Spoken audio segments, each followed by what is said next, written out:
Going on, everybody? DS1 Ross. I'm back. Shout out to everybody. I'm here. Welcome back to Sheep Stay Sleep Live. Sheep Stay Sleep live stream, that is. Where we encourage the sheep stay sleep and the wise ones to stay awoke. And we must heal before we build. So I'm here tonight, family. As y'all can see, what we're going to be dealing with tonight is going to be an open hangout for the men. All man hangout tonight, y'all. So I'm going to give some people some time to come through. And I'm going to put the link out there. And we're going to get it in, family.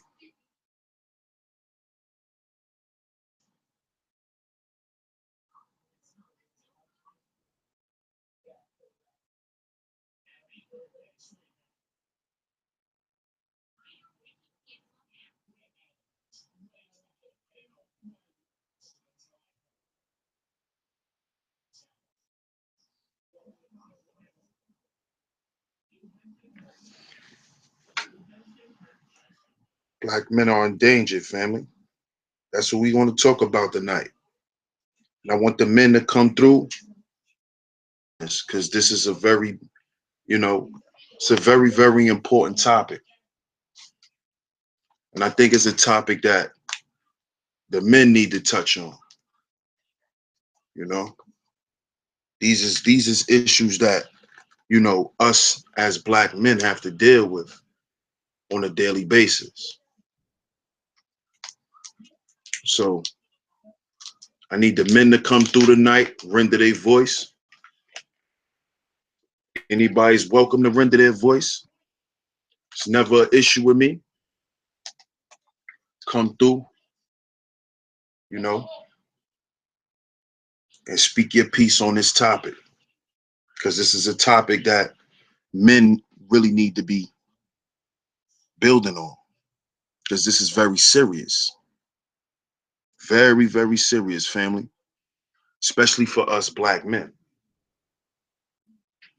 So that's what we doing tonight, y'all. Like I said, I'm going to give some people some more time to come through. And let's get it on, family.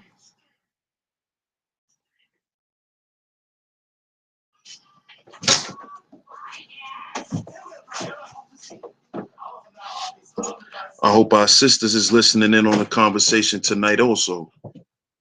Because I think that the sisters listening to the brothers speak on this conversation tonight is very, very important.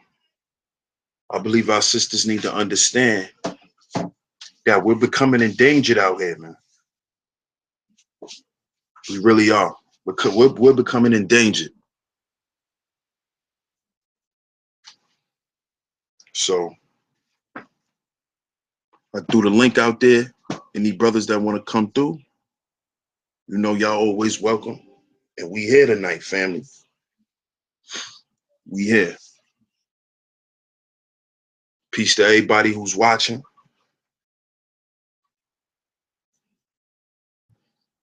Peace, Sister Teresa. How you doing? Glad you're here. Like I was saying, hopefully some sisters will come through and listen to the conversation that, because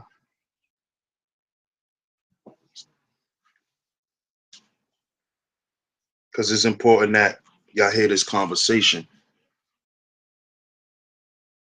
This conversation is vital. It's vital to the future of black men.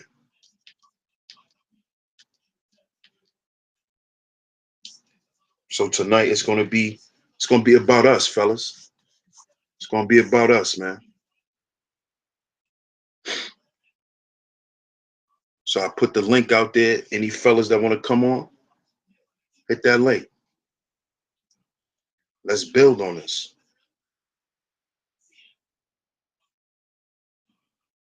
Black men are definitely endangered. You know, I just did a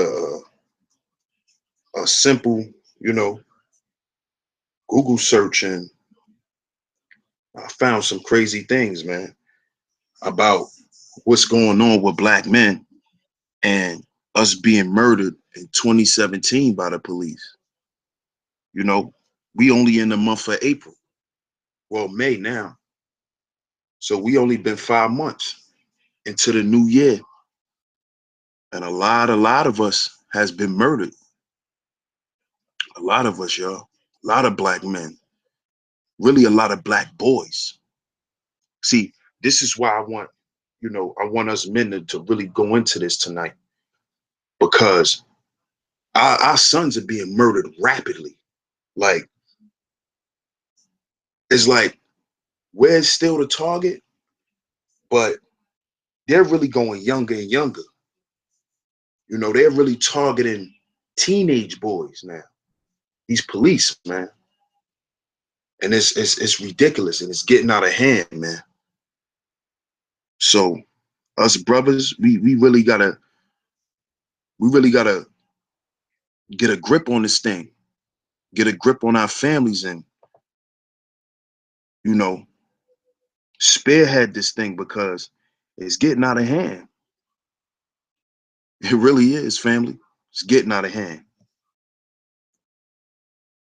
And I think the more we sit back and try to make excuses for this, or sit back and try to think that isolated situations and it's not a conspiracy to get rid of black men. If you don't see that by now, you know, it's obvious that you're just a sheep. It's obvious, you know. So we really got to understand that seeing the truth and the lies is very important, family, especially when we're dealing with this wicked ass government. Because young men are being killed at an alarming rate.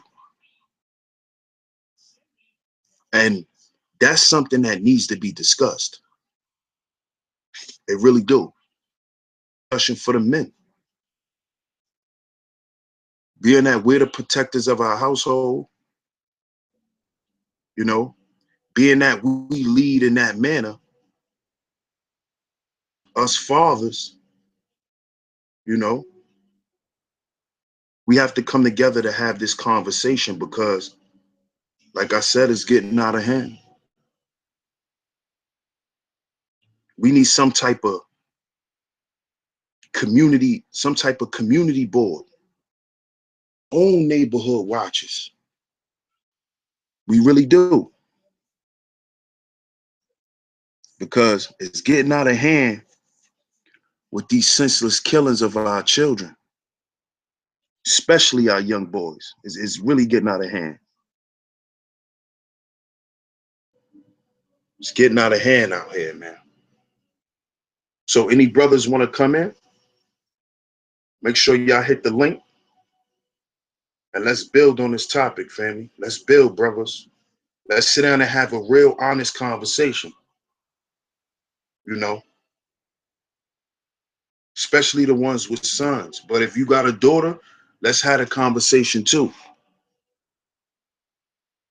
You're not exempt from the conversation, but this is a conversation that needs to be had, because I hear our black women, they're screaming out for us. Black men, black men, where are you? Black men, why aren't you standing up? You know, this is what they're saying to us. This is what I hear. And this is why I want our sisters to listen in on this conversation tonight, because they need to understand that everything is against us. Everything is against us. And you know why? I believe they put so much on black men and wage war on black men because covert attack on black women. That's their way to get into our women, by destroying the man. If you destroy the image of the black man, and to get that woman to not feel protected around him, be around him, then she will look for a place to be. And they have places for our women. It's called fantasy land. And that's where they keep our sisters stuck at. And then eventually our sisters end up self-destructing. So I really feel like, brothers, we got to sit down. We got to get our shit together. And I'm talking about as brothers, you know? And I see, you know, when I go out places and I'm with my family and I see other black men with their family, or even some black brothers that's not even with their families, you know, they're starting to salute black men who take care of their families. You know, I get a lot of kudos when I go out, you know, and I'm starting to see that a lot of black men are starting to wake up and starting to understand that we're going to have to do this together, black men. And I'm not saying join hands and play ring around the rosy. I'm not saying that. What I'm saying is we have to move as a collective mind. Stop arguing and fighting over senseless bullshit. Cut the fake bravado out with each other. Cut the fake tough guy shit out with each other. Because that's what's leading to senseless violence, man. It's leading to senseless violence. Understand that our sons watch how we deal with conflict. They watch how we resolve conflict. So we got to watch our behaviors, black men, because our sons is going to mirror that. And they might go out in the streets and get themselves killed because they watch their dad not know how to resolve conflict correctly. And also, we have to stop being afraid to show our flaws, black men. I know we've been beat down a lot. We've been beat down to the point where we want to seem perfect. We want to seem flawless. But perfect is balance. That's perfection. It's balance. And we have to embrace our flaws. Because if we don't embrace them, we won't never feel like we need to work on them. So we have to stop being afraid to mess up too. And stop being afraid to apologize when we do mess up. Because that's part of manhood too. Our children need to see that. See black men as being rational, because the media paints us out to be irrational and monsters and savages and bullies. That's how they paint the picture of black men. You don't want to be a bully in your household.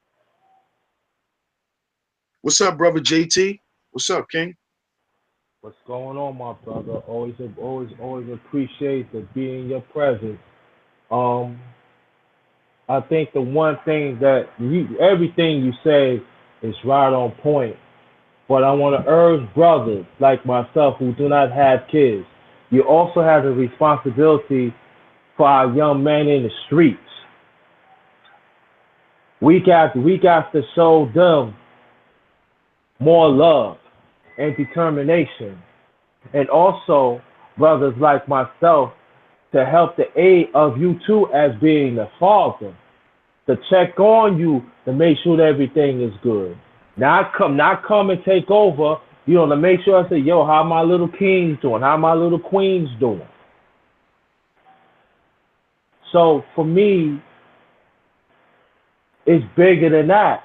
And as for me, as you already know, I'm a godfather. So those are my kids. You know what I mean? I gotta make sure they all right. So that's my job. I'm obligated to that. I love to be the nurture. I love to pass my knowledge, what I went through, and to the ones that is younger. And they grow up and see, oh, okay. So, and at the same time, if you fucked up, you fucked up. But being a man and said, I fucked up, and admitted it, that's a man. We got to stop making excuses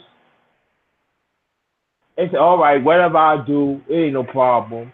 Then that problem's unsolved. That problem's unsolved. Then another problem unsolved. And then you wonder why our kids, our little ones like that? Because they learn from you.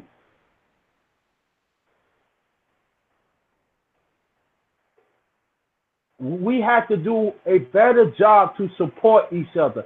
No matter if you don't have kids, if you have kids or you don't have kids. We have to develop our own safety net groups. We don't have to be jealous among each other.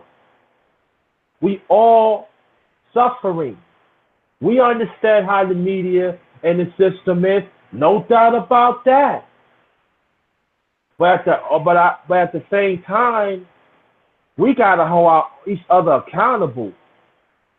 And I want brothers and sisters to know that is listening in chat. I'm talking about the brothers of the regime. You, boss, and me, we hold each other accountable. Do we get it right? No, we don't. Do we be at each other's throat? Once in a while we do. But at the end of the day, we are families. We rely on each other. As me being the oldest out of it, it had nothing to do with age.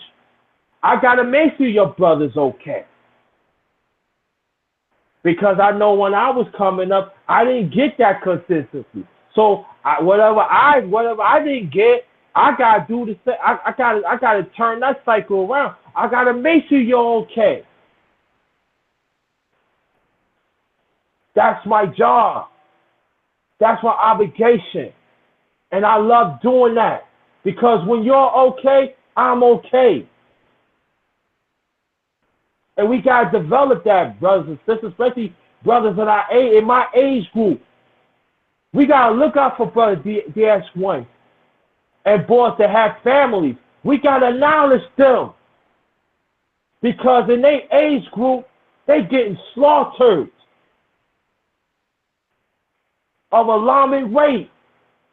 And majority of these brothers have families. They holding it down. And even brothers of my age group, we're getting slaughtered too.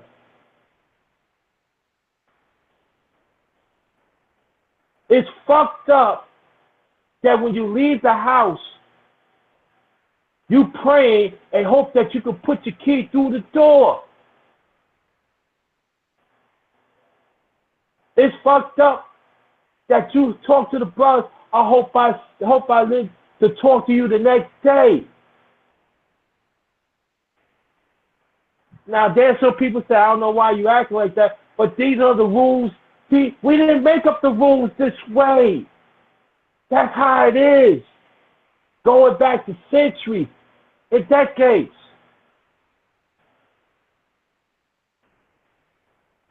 So we got to play by the rule, but at the same time, we got to hold each other accountable. We got to say, I love you, brother. I appreciate your existence. If you want to cry, cry. That's real, bro. That's real. Let me just touch on what you're saying real quick. Go ahead. That's real what you're saying, bro, because you know, a lot of times what I see with the young guys is they deal with a lot of false bravado. Like they don't never want to show that they wrong.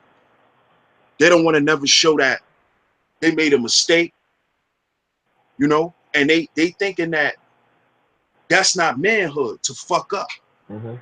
you know? And, you know, thank God I grew up with my dad. You know, my dad took care of me. So thank God for that. Because a lot of brothers, you know, had to learn how to be men on their own. And see, that's why I'm having this conversation tonight, because we have to stop letting our children grow up on their own, man. We got to stop letting our children learn on the fly, man. And see, when you teaching a boy, like you were saying, when you teach a young man not to cry, what it is he grow up with rage in him. You see, he grow up and he have outbursts, and that's never a good thing, especially in the environment. You know, the climate of our environment now, man. Outbursts, he can be murdered. How to control his feelings and his emotions. You know, when we was growing up, you know, a lot of kids had outbursts. Kids used to throw chairs at teachers. They wasn't going to jail. They wasn't being killed. But the climate is different now. So us as men, we really got to sit down and map this shit out, man. You know? Yeah. Yeah. So why do you think, bro? Why do you think that they're attacking the young black men now? You know, because I'm 31. So a lot of us, but I'm looking at a lot of 15-year-olds, you know, 17-year-olds, 19-year-olds. Why you think that's going on, bro? Because for me, number one, there's no connection to our community that it was before. And then I gotta emphasize it. There's no fathers. And then when there's no fathers, and then if there's no fathers, there's no community loving. There's no community camaraderie. I'm talking about there's no elders no more. There's no uncles, and I'm not talking about biological uncles. There's no uncles and no grandfathers that take you on the side. Hey, look, Rook. This is not the way to go about it. You know, they become our fathers and stuff. Because a lot of our men, we having babies young. So it's like you raising baby, like you a baby, and you raising a baby. So there's no nourishment. And then I had to bring this up. Then when you got the crack epidemic in the Reagan area, that's like take it to the next level. I see the destruction of our people. Because these young boys, look, I've got a baby. You want me to go to school? I got to sell these rocks to feed my babies. They hungry. But at the same time, you got the ones who like the 40s, the 30s, 40s, and the 50s. At that moment, they were dying off. So they didn't have no safety net. So that's one of the problems. And number two, we don't hold each other accountable of the things that they do. Now, we could talk about white supremacy, rightfully so. No doubt about that.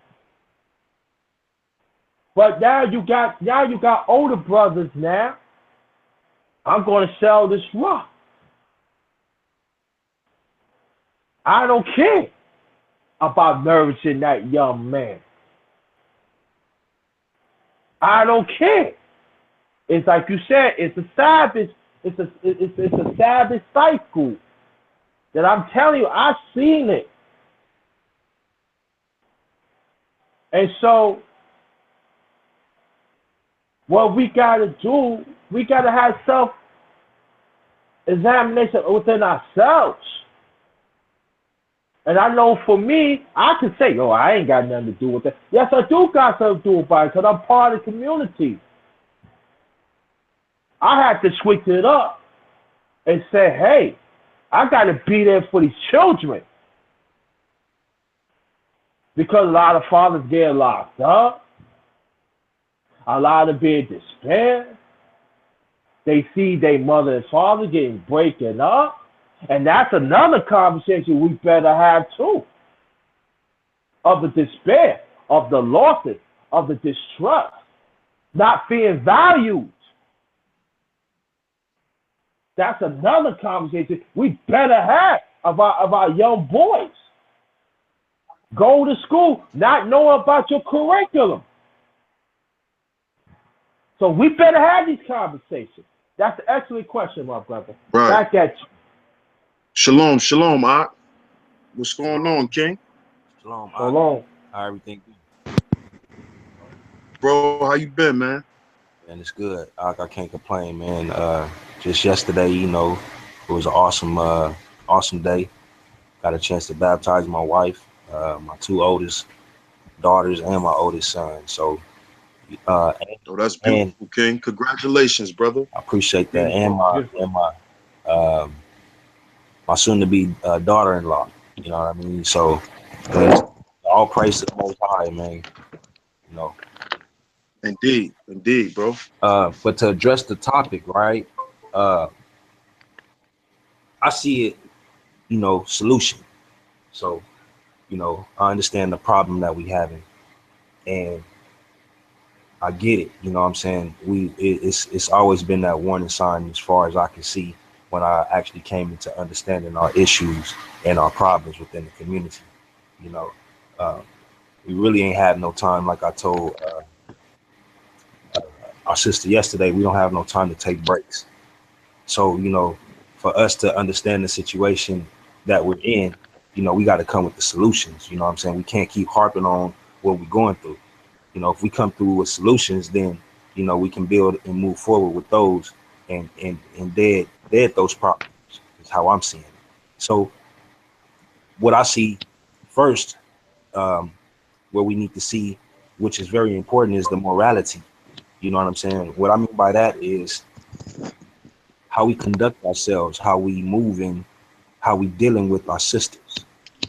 Because how we move and how we deal with our sisters, you know, especially at a young age, we not understanding how frail our sisters are when it come down to the emotions, uh, how they actually feeling about us, and so forth and so on. You know, we taking it as everything is a game because, you know, we might have older brothers that's immature and ain't treating the women right, or older uncles that's, you know, older than our older brother, and he definitely ain't treating the women right, and that's where the little brother, you know what I'm saying, where the big brother is getting it from. So what I'm saying is, it starts with us as righteous men, righteous young men, being raised by the righteous men.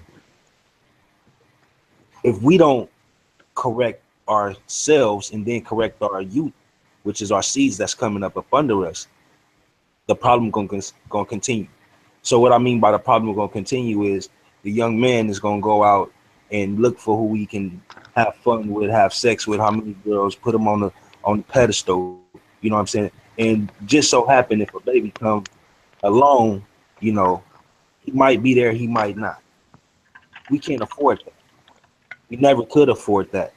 You understand what I'm saying? So if we got back to our laws, which is what governs our morality, you know what I mean? When we leave our home, we cling to our wife, you know, and we build from there.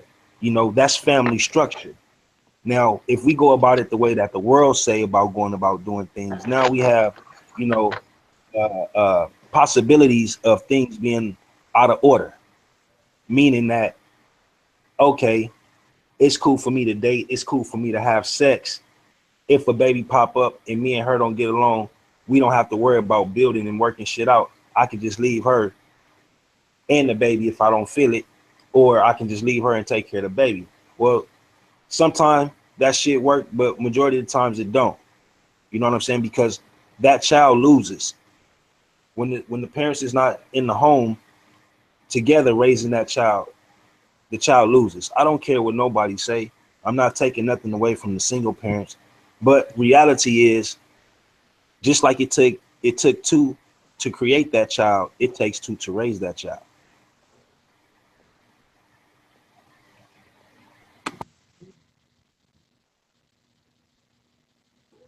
Facts, facts. Boss, what's up, King? What's up with it, bro? What's up with you, bro? Yada.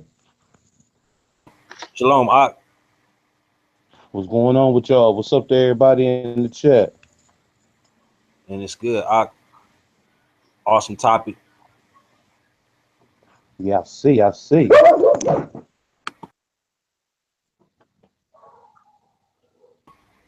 I got some more to build So on, but what you I, think, bro? I don't want to take over the whole panel, so I'm gonna give room for somebody else to speak. No doubt, bro. So what you think, boss? What you think of this topic, man? You think we are endangered out here, man? I'm starting to feel like we like grizzly bears. I mean, we definitely in danger out here. Ain't too much. You know, the rules is against the black man. The rules always been against the black man. You know, you know. I mean, the black man don't get the respect that he deserves, and it ain't a thing with trying to stick your chest out as a black man, but we need to be, everybody need to understand that, we exist too. You know, we the big majority of a lot of things that was built on this earth. So I'm definitely in agreement with that. A lot of these young kids, they out of pocket, just like y'all was talking about earlier.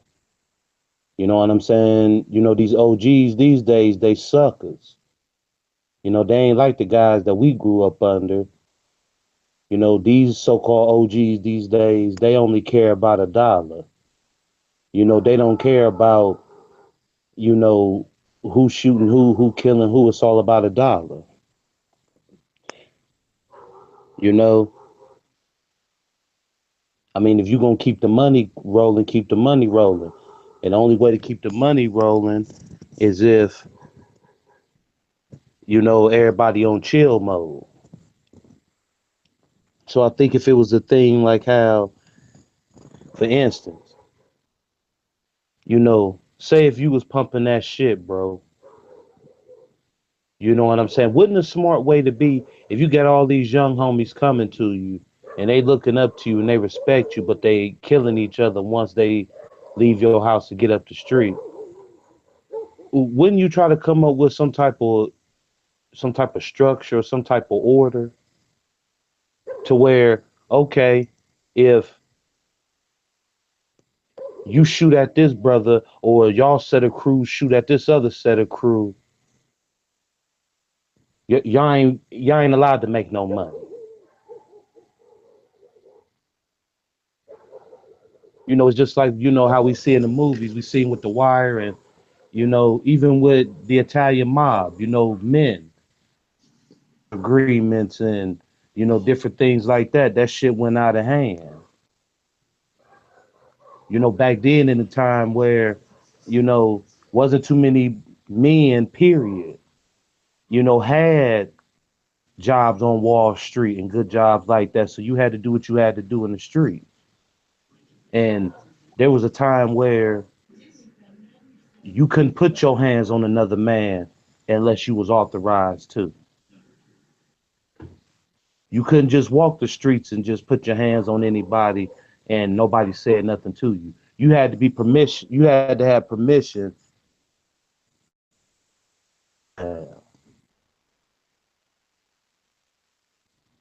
And a lot of guys,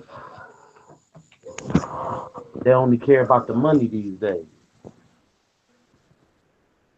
If you're dealing with two separate crews and they know if y'all go at it with each other, and I don't know anything about it, ain't nobody making no money. So when we talk about stopping spending with the white man, but you far as the OGs in the streets, I think that if they stop, putting that pack in these dudes' hands, I think that might slow down a lot of things in the streets too. That's big. That's big, bro. I'm telling you, yo, that was so big because a lot of these youngsters, that's what they want now, you know? Because a lot of my young little homies, you know, the way I gotta feed them the information, I gotta spoon feed them, and I gotta put a little sugar on it, you know. So I gotta kind of stoop down to their level to relate to them, you know, but still maintain who I am, but stoop down to their level to bring them up to my level, or just to bring them up another level, because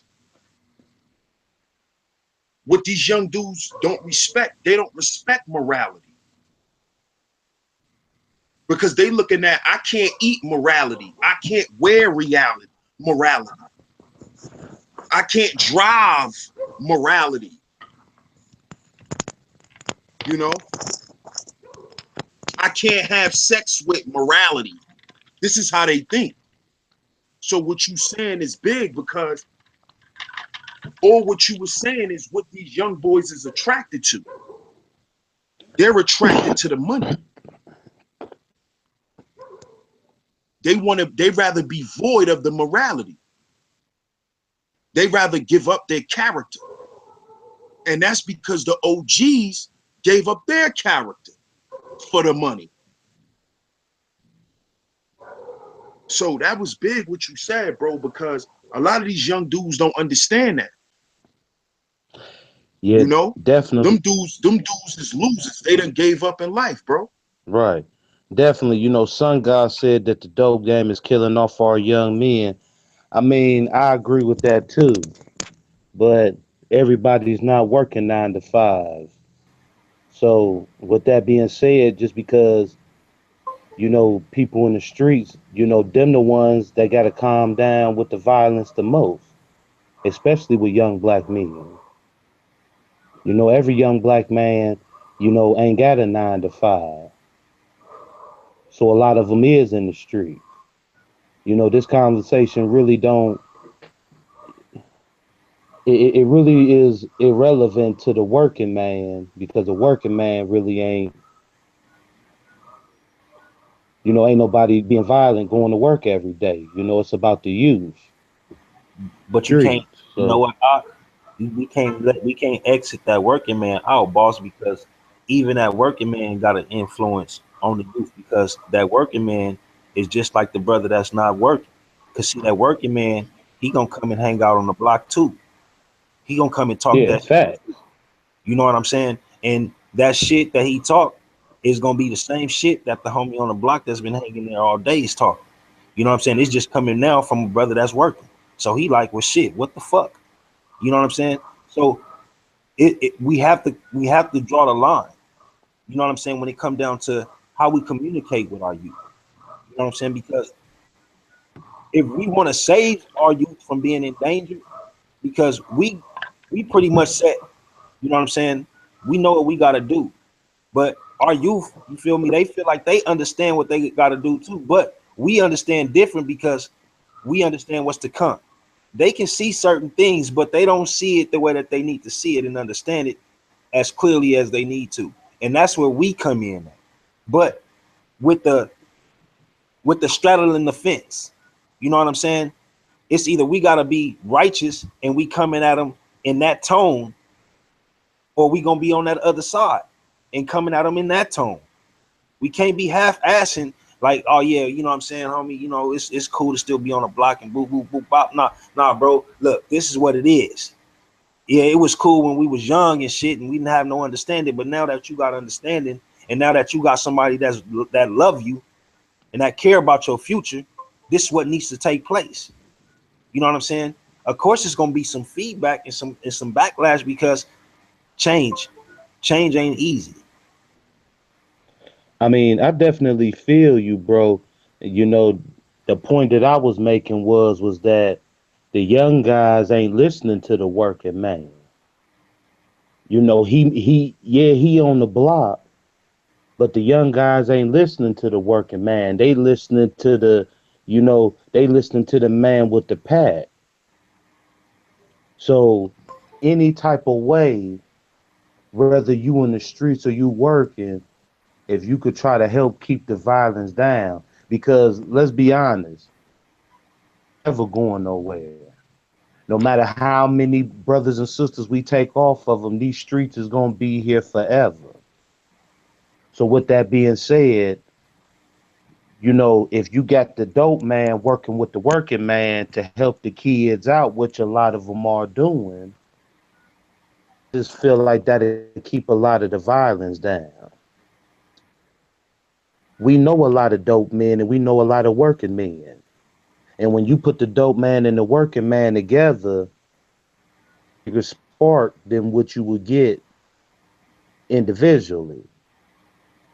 So, that's why I was speaking more on the dope man versus the street, versus the working man, because it ain't cool to these young guys to, listen to the working man. I'm 36, coming up in the 90s and stuff, we had a different mind frame. And at one point in time, I was 20 years old. I was 18 years old. I was 17, 16 years old. And I could remember how I thought and the way that I handled things. But by me getting older, now it's young guys that's the ages now that I was, they totally different. So if we can get to the young guys since they want to be different, if we could try to get to them in a different way, maybe that'll help too.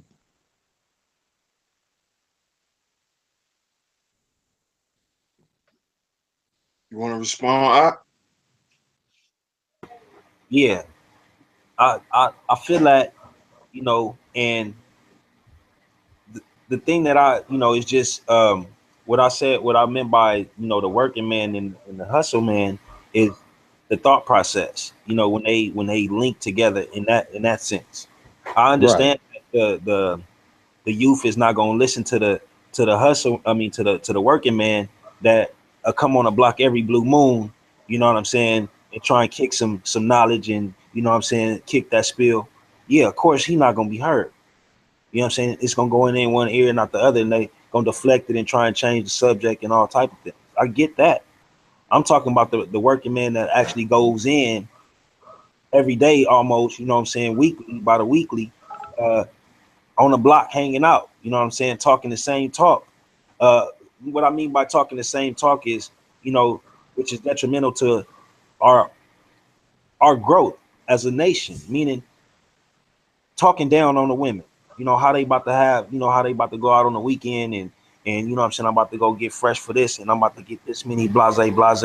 And it's nothing that's talking positive about our women and how they gonna treat them with that woman that they looking for. You know what I'm saying? It's women that they're looking for. It's fun that they're trying to have with our women. You know what I mean? Where we don't have time for fun no more. And those are the conversations that I'm saying that needs to cease within those uh those areas, because that's where, you know uh, when it comes down to those that need the help, that's where it's coming from. you know when you Mm. have us coming as a whole, you know what I mean, that dope dealer that was the dope dealer, and man, that got the dope dealer back, that helped them, you know what I'm saying, clean his shit up so he can get his shit moving. You know what I'm saying? So now he don't have to worry about no dirty money. Now he can actually make some shit happen for where, he can get the little homies some jobs, some employment, to where they can have some skills and learn some skills to take care of their own self when they get old enough or mature enough to be able to do so. You know what I'm saying? But in the same breath, we got to make sure that those same G homies, those same working class homies, is not trying to take advantage of those that don't know, because you got those too that's in the hood. You know what I'm saying? They take They love those that don't know shit. Those new booties. You know what I'm saying? That's fresh. You know what I'm saying? Oh yeah, you know what I'm saying? I can mold him how I want to mold him and be on some dumb shit. You know what I'm saying? So it's a lot that we have to do when we dealing with our neighborhood, but we can do it collectively. Yeah, I agree, bro. I agree. Hey, Brother DS1. Rob, hold on, Jalen. Let me let brother Rob speak, and then I'm gonna let you say what you gotta say, little bro. Brother Yeah. Rob, Yes, what's up, bro? yes, sir. Peace to the panel. Peace to your DS1. Peace to everybody in the chat and the family. Man, was just sitting here listening to the brothers and listening. What attracted me, of course, was the topic, black men endangered, and listening to the brothers express themselves and they points. I would say that at this time they both are right. Um, we gotta kind of meet our people where they at, but then at the same time, we have to have a set standard that and a code of conduct that our people can follow as an example for the future. So that our children be able to have an example and say, that's what we need to be doing right there. That's where our people were successful. Like when we really look at this thing, and this is just my reality because I work with underprivileged young people, mostly Africans living in America, and after I state the reality that our people live in here in Chicago, the next thing obviously is solutions. And so you know um black men being endangered, is really a social construct. We not endangered, in a general sense. We are under attack, but black men, we have to be able to stand on our 1 2.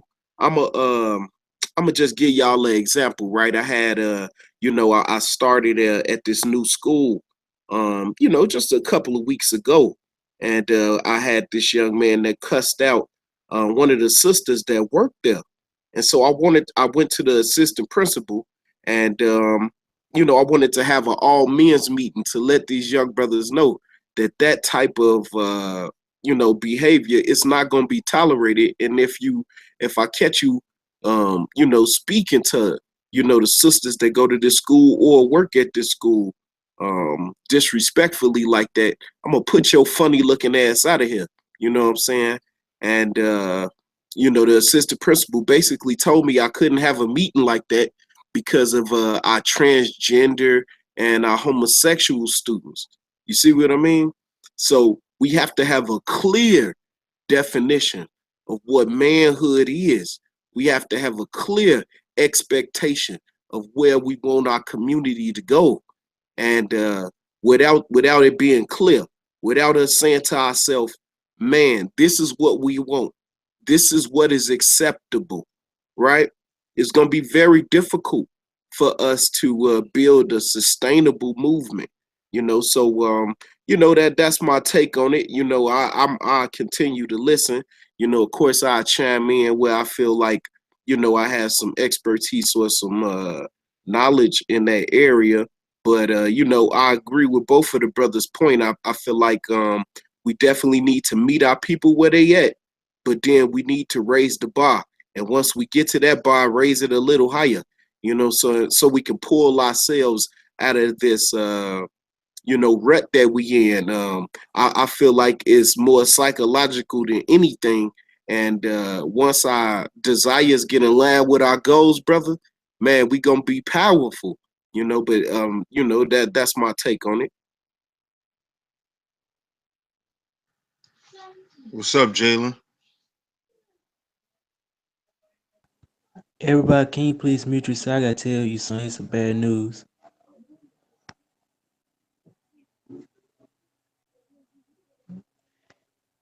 There was this teen.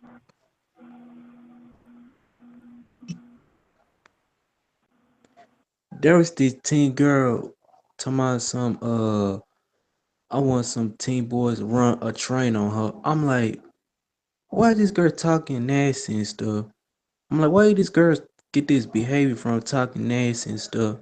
That's why I heard on World Star.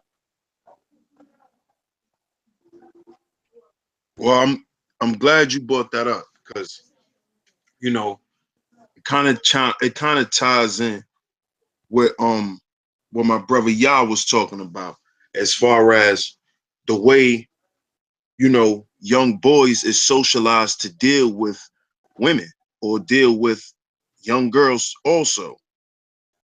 And the problem is that for a long time black men were socialized to treat women in a deplorable way. And I'm gonna say that, and I'm speaking from when I grew up. When I grew up, we grew up off, Snoop. We don't love these hoes. We grew up on those types of, you know, ideologies. And it at the end of the day, I know now, me being 31, I know that that stuff wasn't good for us because I feel that that kind of makes us doomed from start. If we view our women in a deplorable way, I feel like that destroys the children from the beginning, you know, because that'll make a brother quick to leave instead of being steadfast in his position. If we don't start to teach our sons that mommy is very important, mommy is not to be taken advantage of, mommy is not to be lied to, mommy's not to be played with. And I feel like the men have to do that. We have to do that because that will transfer into the way they deal with women when they start dealing with them. They won't be so quick to lie to them. They won't be so quick to mislead them and paint false images of themselves to them women, which can lead to other things that's not good for him or for the other person. What's up, bro? You want to touch on something? Yeah, what I was gonna say was a good way for us to be able to show our, especially the single parent young men, right? You know, for myself, I was very protective of my moms. You know what I mean? And it kind of like it actually boiled over to me being protective of my wife and my daughters. You know what I mean? So in certain aspects, it's a solid thing. But then when you have a immature young lady that don't know how to uh, teach her child, how to protect them. You know what I mean? It turns into somewhere as he gets older, it's like, well, shit, the men that came in my mom's life was disrespectful. She allowed it. So shit, it must be cool. So that's how I treat it. You know what I mean? And it's not something that they just sit back and just say, this is what's gonna be, but it's what's developed naturally because it's what they see. It's what they understand. You know what I mean? If the mom was strong and wouldn't stand for no BS like that, you know what I mean? And demand the respect from the males that come into her life in front of her son. You know what I mean? It's like that develops a strong understanding for that young man and what he should be looking for within a woman. You understand? Or a young lady before she, as she developing into that woman. But it's a lot of things that, like I say, we have to, as understanding men, we have to put that foot down. We have to put that smash down. I understand, boss, um, that they gonna try and knock you down, or I think it was not boss, but who was that was speaking? Brother Rod. I think when it come down to, you getting that message across that you need to get across to your young men, you're gonna have to do it in portions. You know what I'm saying? In sections. You know what I'm saying? You catch them slipping in the nutrition when they in the group. You know what I mean? And boom, you drop the bomb on them. You know what I mean? And then, try and pass it around. When you get your time, you do what you do. I'm not speaking as if that's what you do, or as if you were an instructor, but I'm just saying it's ways that we can get that message across. I was a youth counselor for Job Corps, Los Angeles Job Corps, and the way that I had to go about getting messages across was on some slick shit. Because if I would have been straight up and straightforward, I would have lost my job instantly. You know what I'm saying? Especially with what I stand on and and how I stand for it. I definitely agree. I definitely agree. But it's only so much at the same time, that the black man is so much that we could take the blame for. You know what I'm saying? And what I'm saying is basically go with the topic, the black man being the endangered species, because it's being taught now the black man. You don't need a black man. It's been taught that. For instance, I grew up, with my mother and my father in the house. And I mean, even after my mother and father had divorced, my father still lived in the house with us, and he still let that child support check come through every Thursday. And him and my mother worked together. They met each other on the job. And I was always taught to, respect, the black woman. Time as me growing up, I seen some in the comments say that NWA messed up things. NWA didn't mess up nothing. NWA was teaching some of us that didn't know what was really going on. And with that being said, when I jumped off the porch, yeah, I know to respect a black woman, but at the same time, I done been in houses with three women walking up the steps and asking the three guys downstairs, y'all got y'all condoms ready.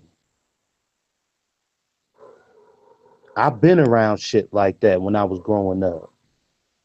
I've been around, hell, half of us brothers here, half of our kids' mothers is older than us. Some of us brothers, some of our child's mothers are older than us. That's fact. And and so with that being said, what I'm hearing in the rap music about bitches and hoes and sluts and tricks, I was seeing them. So it wasn't a thing of me listening to some music and then treating a woman based off of what I was hearing. It's based off of what I'm seeing. And that's the biggest thing. You have the black man is not respected. The respect has went to the woman. It don't matter. She ain't got to have a job. She ain't got to be taking care of her business. She ain't got to be doing a damn thing in life. But just because she's a woman, she deserves top authority respect. It don't matter as a man what you doing right. It's about respecting top authority.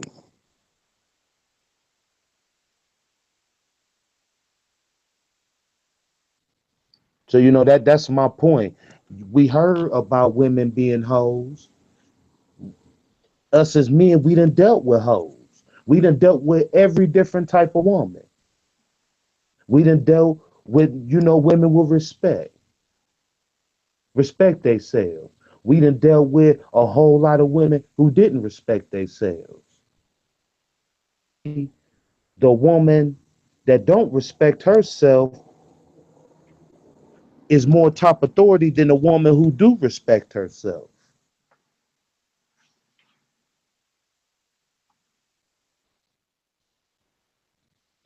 So it's a respect thing. It ain't about what you hear, it's about what you see. And we all done dealt with every different type of woman it is out here. We done all dealt with them.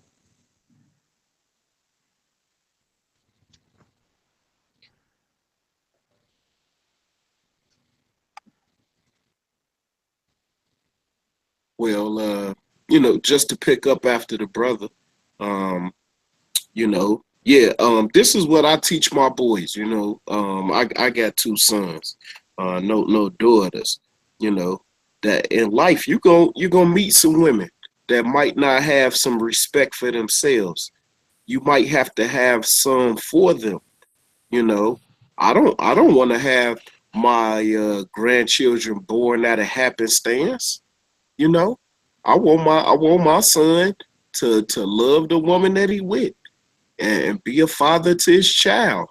I don't want my grandchildren born out of happenstance.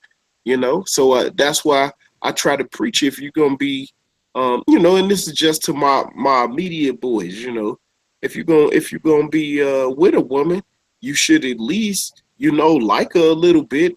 Might want to spend some time with her before you go and do the do. You know what I mean? So it's a responsibility type thing. And that's why I say at the end of the day, our desires have to be in line with our goals. If we desire to build a stronger community, right? If that's the desire, of course we're gonna have to respect our women, because our women, they the first teachers of our children. They gonna be the example of how to treat a woman if you have sons. How a woman should be treated if you have daughters. You have to model the behavior that you're expecting from your children. And then so in that sense, man, boss, you right. It ain't all in what you say. It's in also in what you do. But then at the same time, you know, you have to have the wisdom in order to be able to teach, the young, uh, in words as well, because, you know, you have to create teachable moments sometimes. So, I mean, that's my take on it. But then, in another sense too, um, men, right? Us as men, it has to be some standards. That's why I bring up I can't even have an all men's meeting at my school. We have to have some standards. Everything cannot go. You know what I'm saying? Everything cannot go if you're gonna call yourself a man. And so our identity is under attack. Not and those are things that we have to come to grips with. And then once we come to grips with that, then we can move to larger subjects like home ownership and business ownership and things of this nature. But number one, we gotta have a standard. We can't, everything cannot go. You know what I mean? Like if we got brothers, the only way that they make money is by selling drugs to our people. I mean, man, brother, we got to have some business owner that get them an opportunity to have a job to replace that income. But it gotta be something along them lines. I ain't got all the solutions, but I'm sure that if we seek the solutions out, they'll appear. What I'm saying, just like the old comedic saying say, when the student is ready, the teacher will appear. So our desires, they have to be in line with our goals, man. Well, this is JT. Welcome to the panel and all like that. And I want brothers to really think on this too. When I was 13 years old, me and my grandmother, I went to my grandmother's house and I went shopping. And I remember we sat on the bench, and what happened was she said, "I'm gonna show you two different types of women. You see that women over there?" I said, "Yes, Grandma. Does she have standards? Does she look like she respect that black man? No. What about that one? She with her family and respect the black man, right?" I said yes. Whoa. So so she said, you have to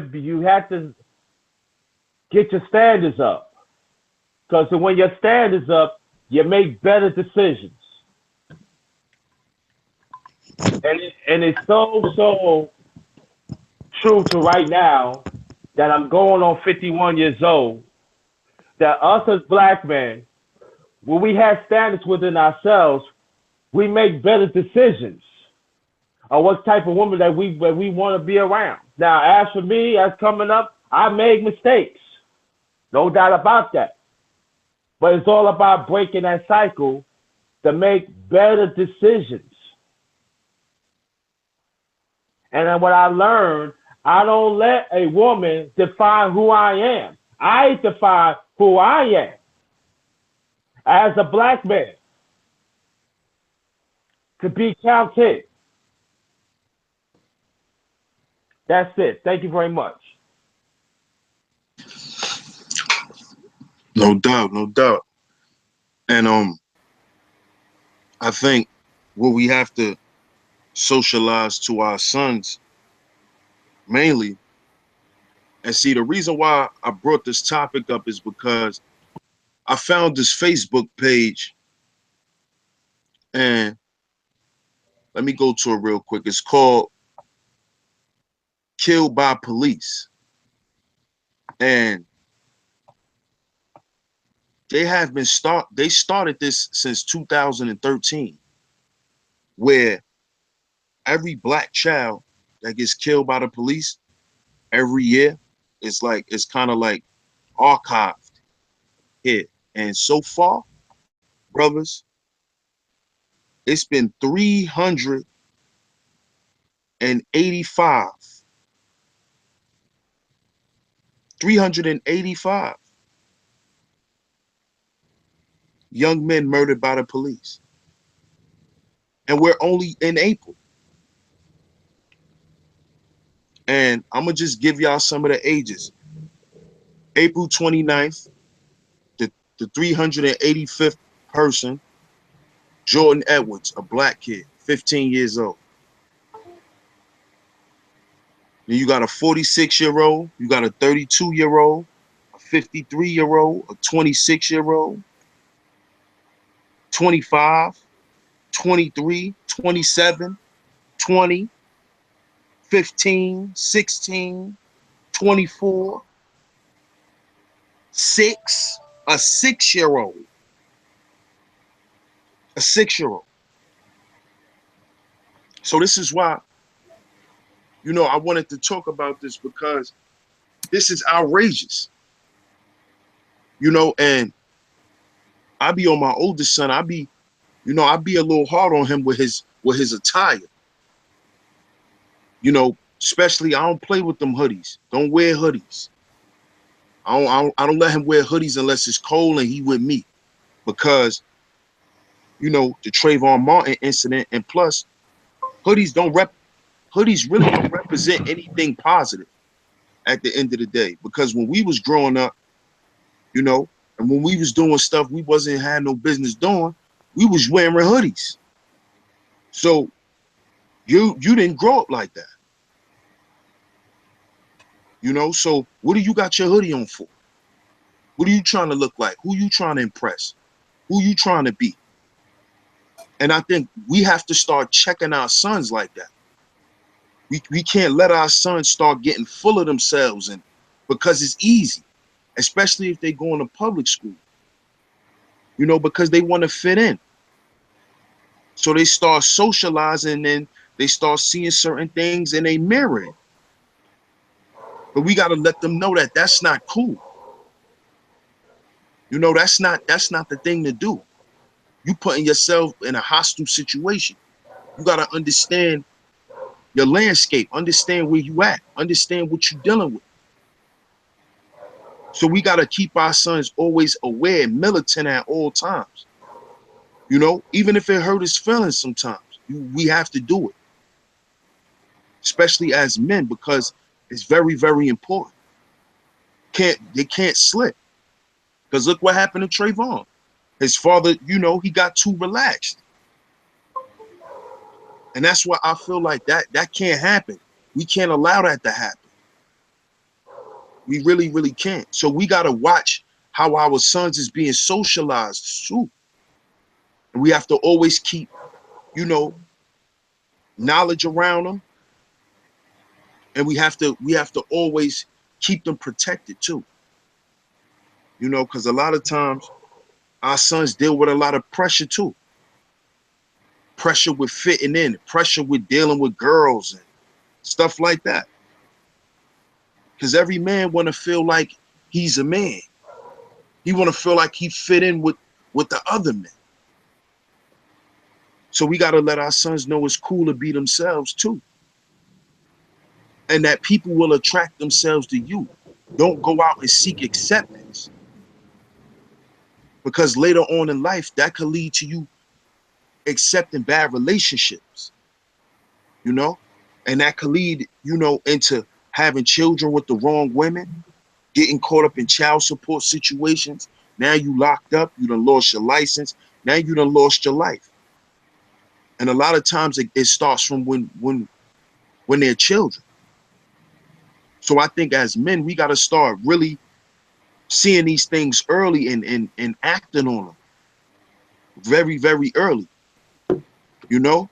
And like y'all two brothers, my brother Boss and my brother Y'all, you know, y'all have daughters. You know, this world is small, especially dealing with the internet. Our children growing up in the internet age.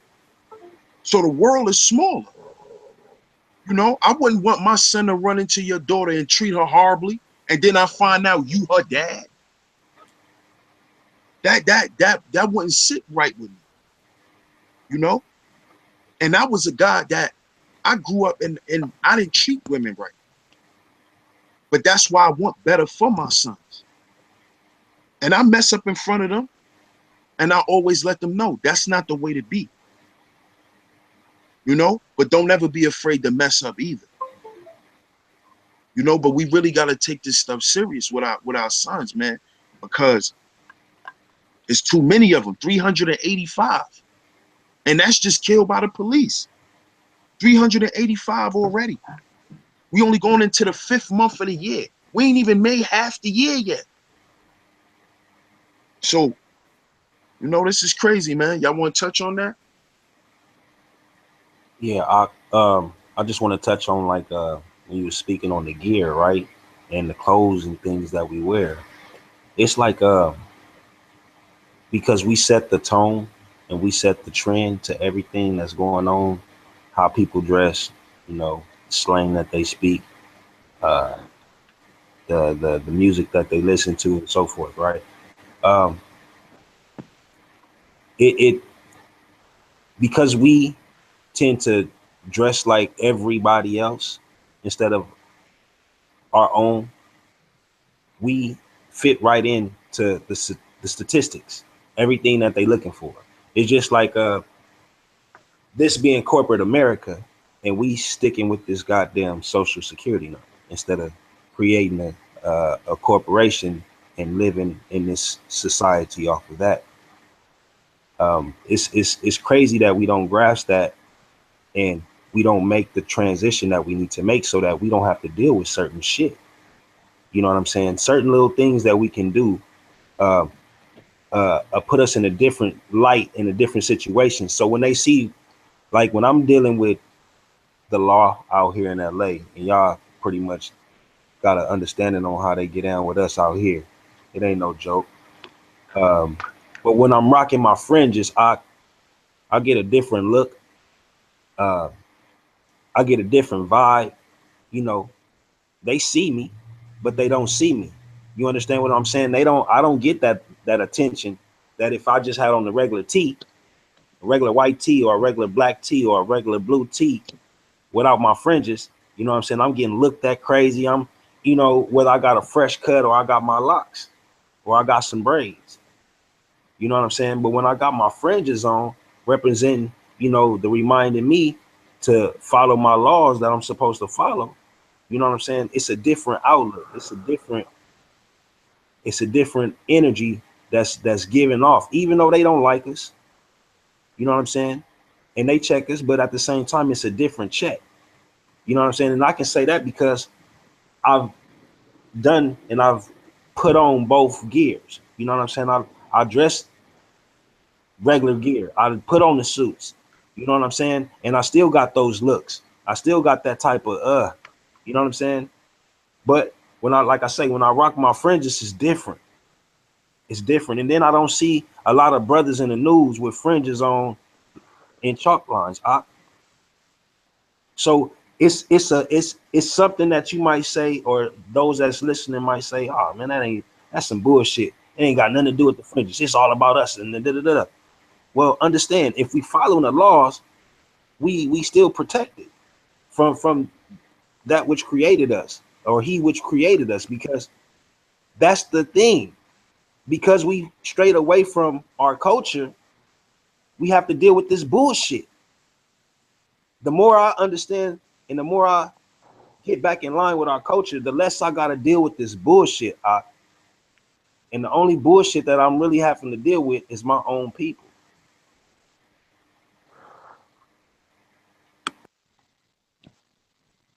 That's real. You want to touch on that, See, boss? see, prime example. Black men are in danger. Now, we all watched the New Edition movie that came out on BET, correct? You know, the disrespect. Now, Brooke Payne, Brooke Payne, who took these kids in, these boys,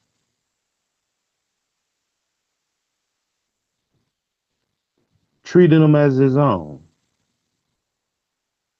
He paid for things for them. They mamas didn't have it. Made sure raised them up as men. Brooke Payne was strict.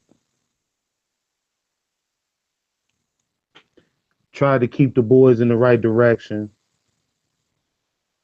He did what he was supposed to do. There's a lot of Brooke Paynes in this world that don't get the respect.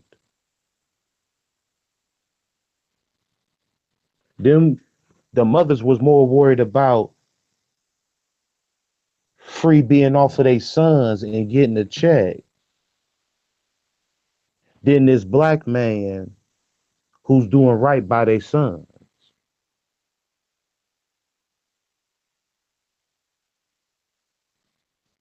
So it's a lot of Brooke Paynes out here that don't get no respect. And then, going back to the the conversation in the chat about what rap music did to the community, I just can't agree with that 100% because if rap music is able to make you go and do stupid shit, then you ain't got no business listening to it at all. And you might need to go see somebody to talk about that. Now, even back then, let's talk the early 60s, 70s, when it wasn't no rap. There was pimping around. So Who can we blame that on? I mean, because no disrespect, ladies, but women was selling their ass listening to them Isley brothers and them Temptations, listening to Sam Cooke. This is way before rap music even came along. See now, Ak, you dealing with spirits, Ak. But go ahead though. I hear you though. I You hear. know what I'm saying?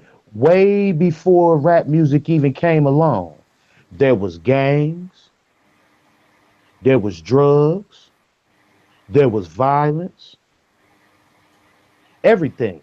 So we can't blame rap music because what rap music did, it was made to us to believe that it was a bad thing. And we're going to touch back on NWA. They did not just talk about the promiscuous women in the neighborhood. They talked about things that was really going on that a lot of us didn't know in our section of the world. Go to the back. You know, when I was growing up,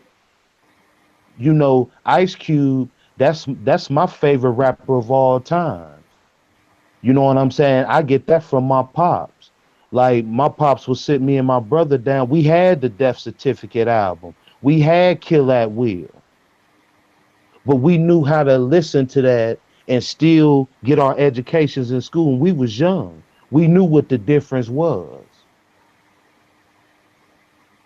So instead of the music getting in me and my brother's ears, we took heed to it. Because what was NWA talking about? Because some of us growing up, we was never can never remember being pulled over in the car and our dads getting their ass beat by the police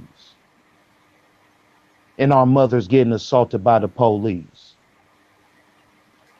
So when we talk about what NWA did, that's what the white man was upset about. Is because it was kids from the ghetto telling what was really going on. Now, some of these rappers, yeah, a lot of them fake. A lot of them never went through the shit that they rap about. But that ain't what I'm focused on now. I'm focusing on what they're talking about that's really going on. So I think that we kind of got to appreciate rap at the same time because a lot of things that they were talking about was swept under the rug. They didn't want you to know about. Me being 36, I didn't experience a whole lot of different racism. The world is different from growing up in the 90s. The world is totally different.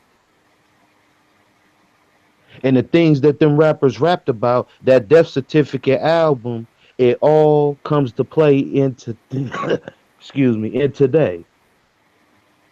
Cube's album Death Certificate, it all has something to do with today. His song Black Korea, when the young black girl got killed by the Koreans. We hearing on TV and we seeing on the news about these Korean people, the way they doing, our black women. This type of shit we seeing now, but this type of shit been going on in California for years. A lot of this shit been going on for years. So I mean, and all rap wasn't gangster rap either. We got to understand, yeah, we had some not sharp in the shelf people, take rap to a whole nother level. But that ain't really never been black people because guess what? This rap shit, us as black folks, we really live this shit. It ain't even if they stop rap today, we're living this shit that these rappers talking about.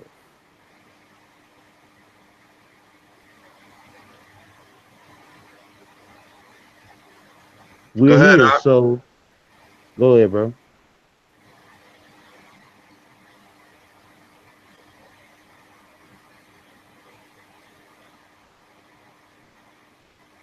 Go ahead, boss.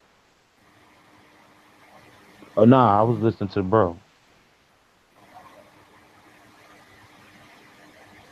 He probably stepped away. But just to touch on what you were saying, bro, I agree.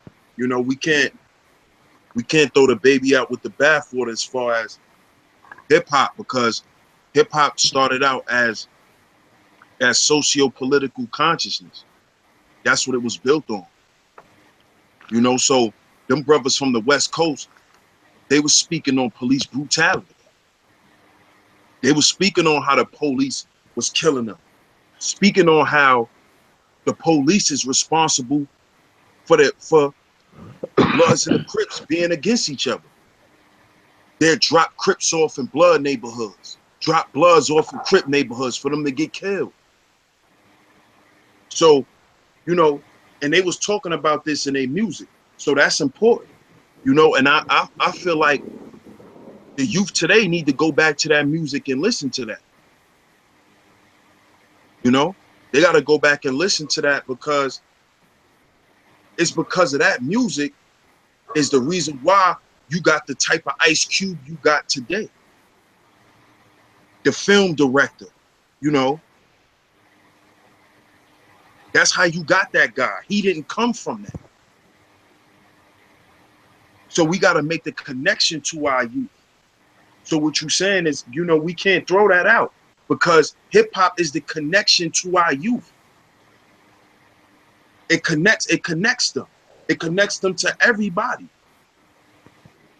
So, you know, we can't just do that, you know. We can't throw the baby out with the bathwater. But, you know, as far as how the music is poisoned today, that's, you know, that's a whole nother thing. And that's the truth.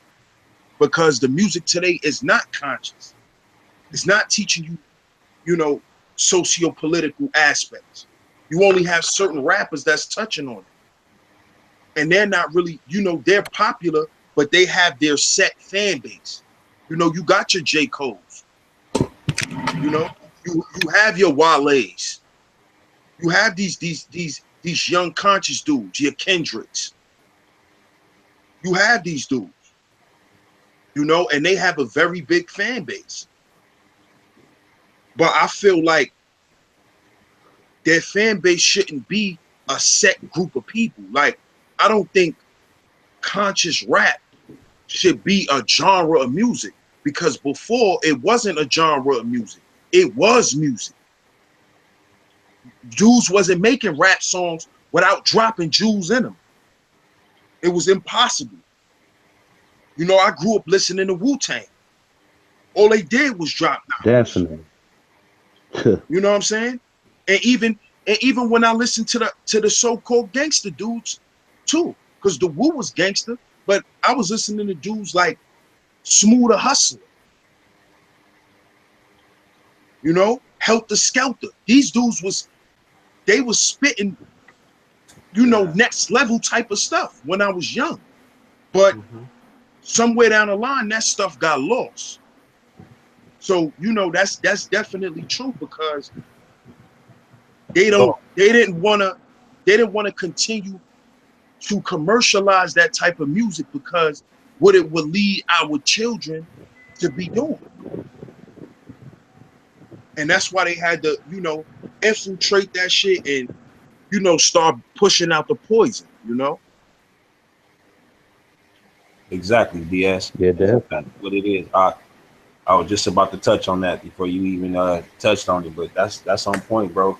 Uh, if they didn't if they didn't see the progress that we was making with the hip hop Tribe Called Quest and all those brothers that was actually, you know what I'm saying, motivating us to, you know, to come together and to be one and to be this great people, you know what I'm saying, who we are. Um, they seen that change coming and they put a stop to that shit ASAP. That's when they start to push gangster rap so tough, you know what I'm saying, and push the bullshit so tough over the radios. You know what I mean? So when the brothers, the conscious brothers that was coming still with the conscious music was bringing it to the label was saying, we want that shit, that dumb shit, that shit that's gonna have, you know, your people out here on some ignorant shit. That's what we want. We don't want this motivated empowerment shit. No, that's going against what we got going. That's going against the grain. Plus, we make more money. You feel what I'm saying? So it was all a plan in the process, but at the same time, it's a when we see certain things, we tend not to speak on it. So I know if I could see it now, I know some brothers that was enlightened, seen it back then, didn't speak on it because it probably would have messed with their funds. And that's the sad part that we have to deal with. You know, when we dealing with a lot of pioneers within certain things that's added to our culture, for instance, like hip hop. You know what I'm saying? If these brothers wouldn't allow these snakes and these sucker ass niggas, crackers, to infiltrate, you know, our movement, which is the empowerment movement, we wouldn't be having a lot of issues when it come down to the shit that we listening to now.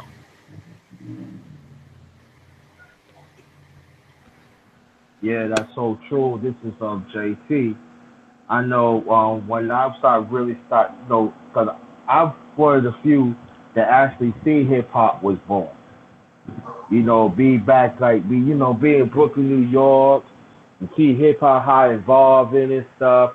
When when DS talk about Helter Skelter, you know all that. I've seen all that, and at the same time too, when when when when the labels start infiltrate, that's when you start me see more jails was building and more stuff is happening. You see the political got more vicious and start locking us up over some over some bullshit policies.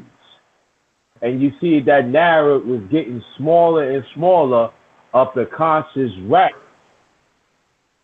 And I actually seen the total slaughter of our young men and even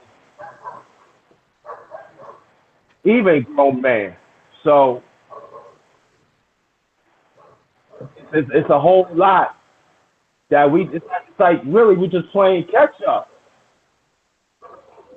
But at the same time, we got to stand fast and understand that they are important to us and everything, and we got to give all we can to educate them and stop them in the streets. Say, listen, this ain't right, and we have to go back in history because we do have examples that how we done it in the past, and we gotta have more love, and we gotta invite these kids to the house and talk to them.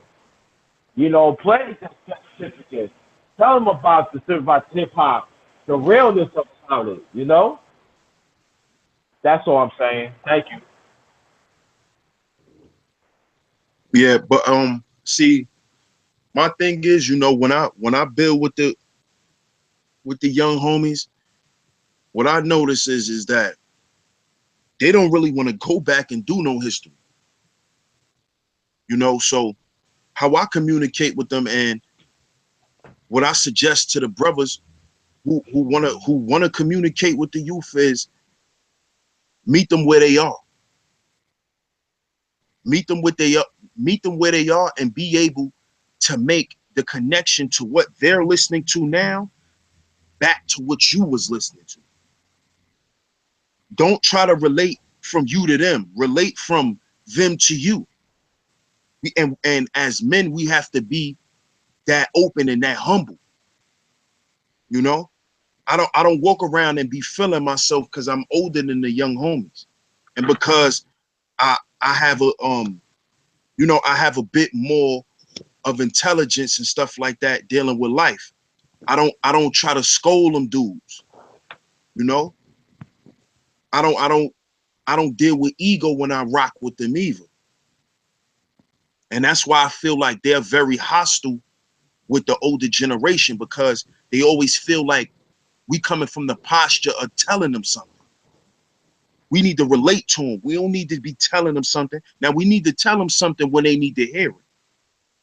I'm not saying to totally succumb to them. I'm not saying that. Because at all times you got to maintain who you are. But you can't get caught up in ego and caught up in, oh, I'm older than you and I know this and know that. Because then your message gonna fall on deaf ears. You know, the message is gonna fall on deaf ears. So I relate to meeting them where they are and then relating it back to us, you know? And I also point out a lot of the stupid stuff too to them, you know, and we laugh about it, you know what I'm saying? But we definitely can't relate to them from a parental aspect all the time, you know, because that's not gonna end up good. No, ain't nothing wrong with being the big brother or the big sister. Yeah, definitely. You know, that This that music that excludes. definitely. No, I was just about to say that excludes us being parents. You feel me? You know, when we take on that role as a big brother or a big sister, you know what I'm saying? You know, they tend to more to open up and try and at least try and hear us out and relate, you know, to what we trying to say or get an understanding of what we trying to say, you know. Then like, I feel what you're saying, DS1. That's on point. My bad, boss. Oh no, you good, bro? Yeah, I mean, definitely. You got to meet them halfway because once again, these youngins didn't grow up like us in our era. Especially with the music and stuff. A lot of these youngins, they trying to replica what the guys was rapping about and stuff when we was coming up. When we in the early '90s, we seen a lot of shit. You know what I'm saying? We seen Rodney King. We seen the LA riots. The '90s, them was some hard years. And a lot of these kids don't understand. I got nephews and my little cousins, and I talk to the little guys too in the neighborhood. You know what I'm saying? Like, things was crazy when I was coming up. I remember when people was getting killed over starter jackets, over triple fat gooses. You know what I'm saying? And they looked at me like I was crazy, but yeah, back when I was coming up, you got killed for that shit you was wearing. Oh, and them Jordans y'all got on? Oh, don't even get me started with them.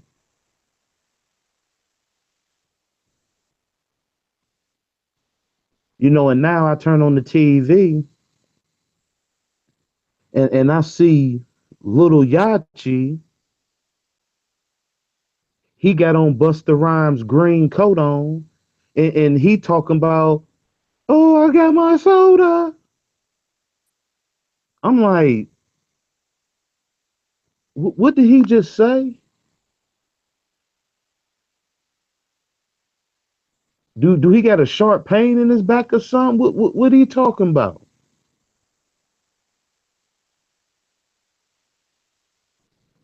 So definitely, things is different these days. So you just got to do what you can, because a lot of guys our age, they turn their back on the young homies. They talk down on them. So that ain't helping either. Our era coming up in the '90s. We actually had people older than us that really cared about us.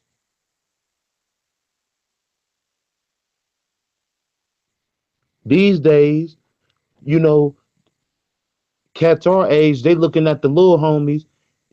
Ain't no love for them. It's all about I got this and that for this price. I got this and that. Come get this. Come get that. That's what these cats worried about these days.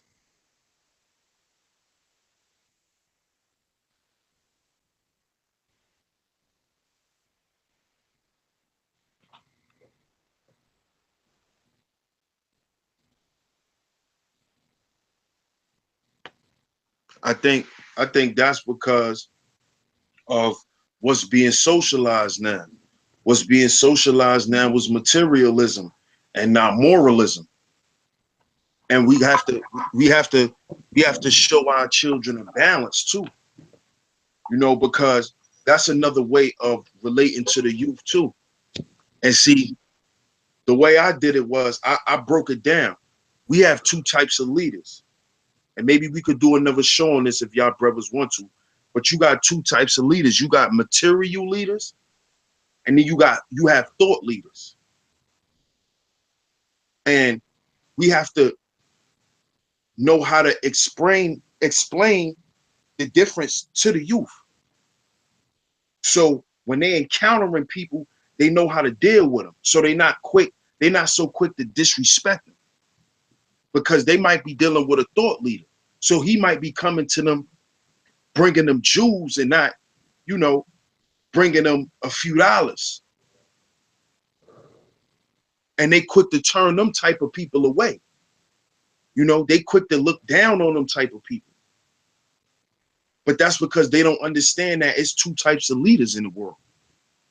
You got people that lead with things that they have physically, and then you have people that lead with things that they have that's not physical, that's internal, and that could create physical things. See, that's how we gotta connect it to the youth. We gotta let them know that those things that you don't see, those things that's within you, is what manifests into the things you see out here, young homie. Instead of thinking that, oh, those things are just there. No, they're not there. Somebody thought of it and saw a necessity for it. Everything comes from your mind. Mind is all. We all like to say that in the conscious community. All is mind, mind is all is one. We like to say that. Then why we can't relate that to the youth and put it in a way where they could grasp it and not think you talking over their head and then they ignore it. See, that's what we got to do. We got to simplify it to where they could get it and not want to reject it because they're quick to reject shit that they think they don't need. And then they'll just tune you out, you know? Yeah, the youngins, they got that money making Mitch syndrome. Mhm. You know what I'm saying? They got that money making Mitch syndrome. For instance, let's take the movie, Paid in Full. Now we all like Paid in Full. It was a good movie. You know, some of us that movie is on our favorite hit list. But if we want to break the movie down, all right, peep game. Now, Mitch had, the gold BBSs and, you know, the Rolex watches, he had a little money, but then he ended up going to the joint. When he came home, you know, A Boogie, looked out for him. He didn't even have nothing when he came home. Okay, so now he on his feet again. Now, even with all that shit that he had, he was still living with his mama. He didn't have no type of, he wasn't business savvy. I mean, he was getting a bag, but he wasn't business savvy. He always wanted to flash. So then his brother ended up getting killed. Why? His brother ended up getting killed because niggas thought that he had money that he didn't have, that he really didn't have. And he took too long to get the money. And his brother ended up getting killed behind this shit.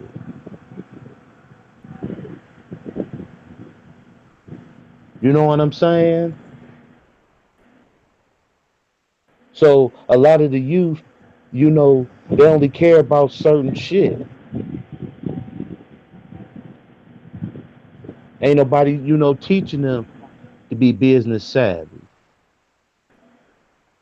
And you know, that's what happened, you know, with Paid in Full. You know what I'm saying? His little brother got killed behind money that he didn't have, that niggas thought he had.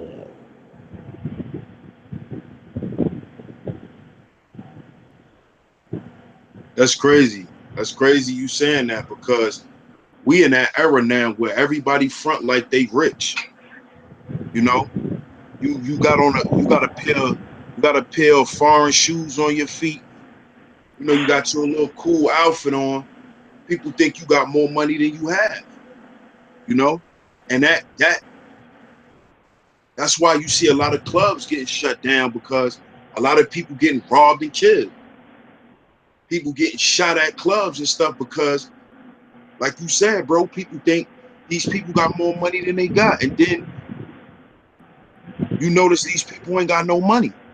You know, so that's big, man. They call it flexing. It's a lot of flexing going on. You know, it's a lot of that.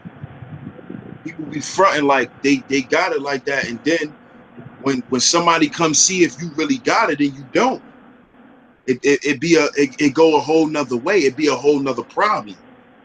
So you know that's important too. You know that's very, very important. And just to touch on the paid in full thing, if you notice, like people who grew up after that era, they copied. Everybody wanted to be money making Mitch. You're right. So that's like a mentality. You're right, bro, because even down to the rappers, you know, Jim Jones, the ghost of Rich Porter. He wanted to be rich. He that's who he idolized out of those three. Everybody idolized Rich and Alpo. Nobody never idolized the businessman. Nobody idolized AZ. He was the businessman. He was the one who had the most money. But since he wasn't flashy and flamboyant, people thought he didn't have what he had. You know, he was the one who really was doing what everybody thought Alpo and Rich was doing. AZ was really doing it. He was the one really getting that bag like that. You know, he was the one doing it. But he was the business guy. And to this day, he's still a businessman up in Harlem as an old man. He damn near 60 years old. Still a businessman. He owned businesses in Harlem. Still riding around and everything. No problems. Because he was a businessman. He didn't like being the front guy. He didn't like being the face of anything. You know? And that's very, very important too, as far as teaching our sons about manhood. Manhood is not always you poking your chest out, showing who you are. Manhood is also sometimes, you know, bagging back too. And doing your thing in your own way. Handling things a certain way. Like my dad used to always tell me, it's more than one way to skin a cat. So that means it's more than one way to handle a situation. You don't always got to stick your chest out and you know, bang your chest. And that's the guy, that's the type of guy AZ was. He played the game a whole nother way. And a lot of those people, they don't get remembered. You know, same thing with Nicky Barnes. You know, everybody liked to talk about Nicky Barnes, but nobody talked about Guy Fisher. Guy Fisher was the one who was the real business guy. He was the real brain around, so, you know, dealing with that whole team. But nobody glorifies Guy Fisher because the businessman, the black businessman, is never glorified. We always glorify the white guy coming through with the suit and the briefcase. But what about when the black brother come through and do it?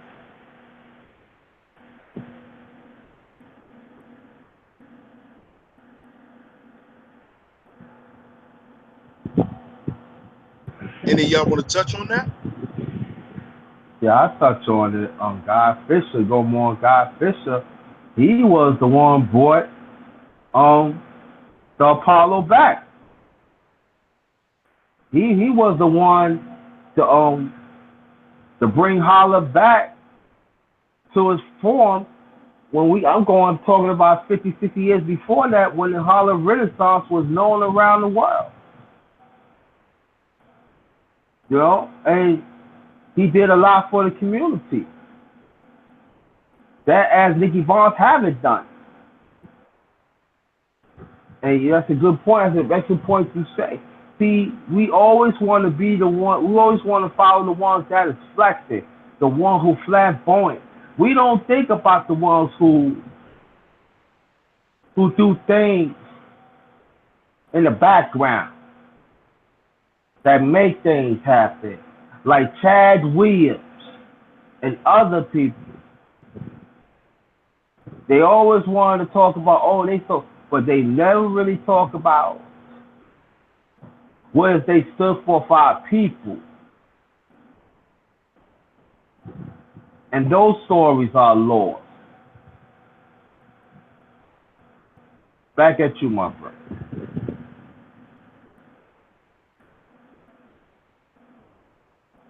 Yeah, man. So what we have to do, man, on the closeout, you know, us as black men, the stand-up brothers, we have to start holding ourselves accountable for our actions. And I hold myself accountable for my actions at all times. But we really have to start, you know, honing in on our sons, man. You know, because it's to a point where in a minute it's like you're not gonna really see nobody outside in certain cities, man, because a lot of these young black men gonna be in prison or they gonna be in the graveyard. And it's happening rapidly, you know? So we really gotta grab hold of our sons and, you know, raise them right, man. It's gonna be hard because society then got so skewed that this conversation and the things that we speaking on is kind of like old fashioned. You know, a 30-year-old is considered an old head nowadays. And I'm still considered a young buck to a lot of people.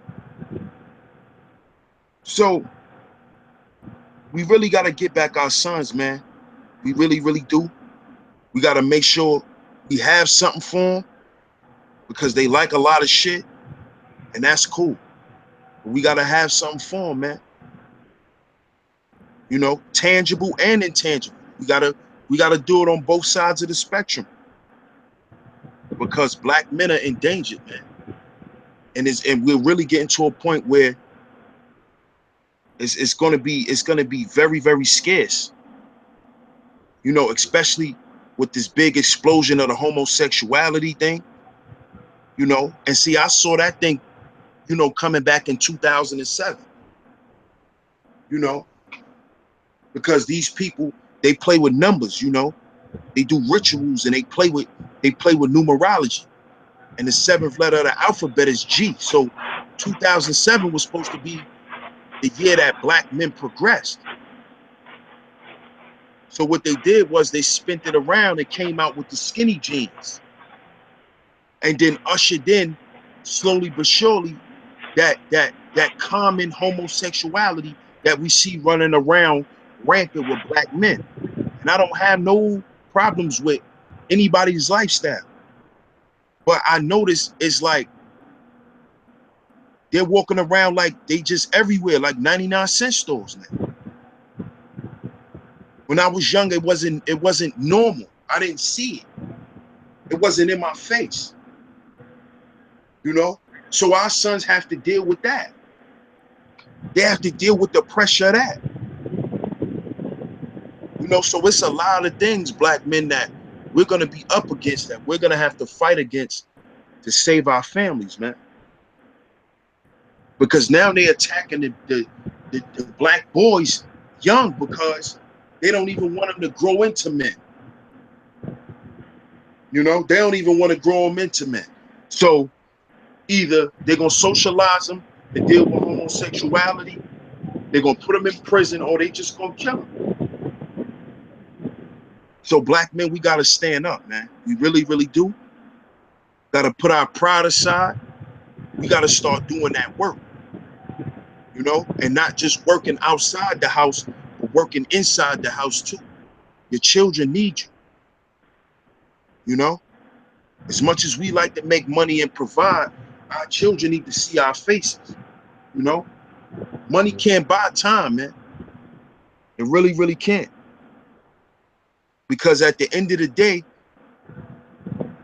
if you were going tomorrow out your kid's life, they will want you back, not the things you bought them. They will want you back, not ice cream, not, you know, not going to theme parks and all of that stuff. They will want you back.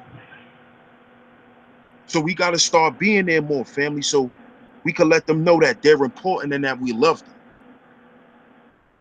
Because that's going to encourage them to stay away from the bullshit too. Because they know they got a support team around them that don't want to see them fail. And that's going to always push them. So, you know, that's my closing thought. So, JT, you got something you want to say, bro, before I close out?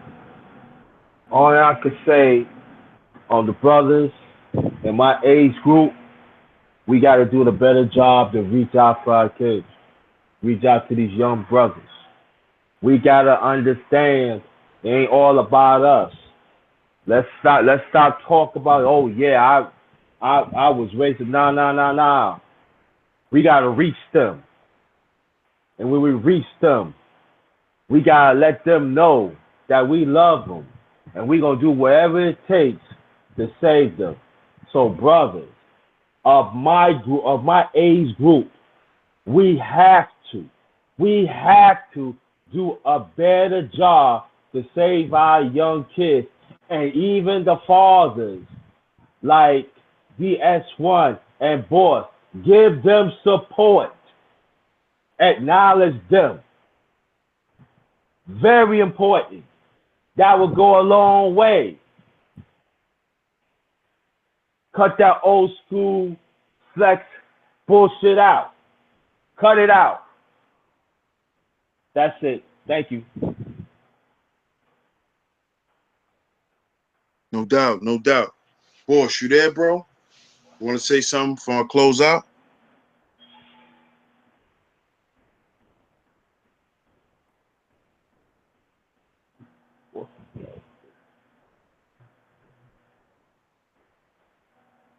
All right. So, great show, family. I'm glad y'all came through. Shout out to all the brothers that joined the panel and came and rendered their voice. You know, thanks for coming through and showing y'all love and support. It's DS1 Ross. Y'all let me know in the chat real quick. Hit a #1 if y'all want me to do a part 2 to this, so we can have some other people join the panel and render their voice. Hit a #1 if you want a part 2 to this. Hit a #2 if you think I should just move on to the next topic. because I really feel like this was a good topic. And I would like other brothers to come in and chime in on this. You know, I feel like this is a topic and a subject that men should really be sitting down and really building on and having a think tank about. So, you know, hit number 1 in the chat if you want me to do a part 2. Hit a number 2 if you think I should just move on, family. I'm gonna give y'all a little bit of time.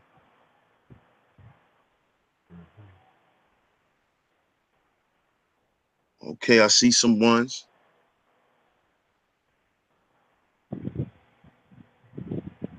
Okay, get some older males on the panel. Well, you know, I put the link out there, sis. You know, they could hit the, you know, any of the brothers could hit the link, you know. I think we need I think we need some young males on here too. Very important. I think we need some of the youth up here too, sis. You know, so we could hear their perspective, you know, because they're the ones out here getting slain. You know, a lot of them is losing a lot of their friends, man. Got a lot of 9th graders getting murdered. 10th graders getting murdered. You know, these dudes ain't making it out of high school now. You know, so we need a lot of the youth. Oh, Axe Pharaoh said that to the panel. You know, I don't know if I could get in touch with that dude, but you know, if you know him, sis, you know, reach out to him for me, sis. You know, because I don't really know him. I don't know how to get in contact with him. But if you can, I really appreciate that. You know. But I see a lot of 1s. I ain't see no 2s. So we're gonna do a part 2 to this. You know, I'm definitely gonna do that. So this is DS1 Ross. I'm your host. A Sheep Stay Sleep Live. Thanks again for coming through tonight, family. Y'all have a great day at work tomorrow. Y'all stay safe. Peace.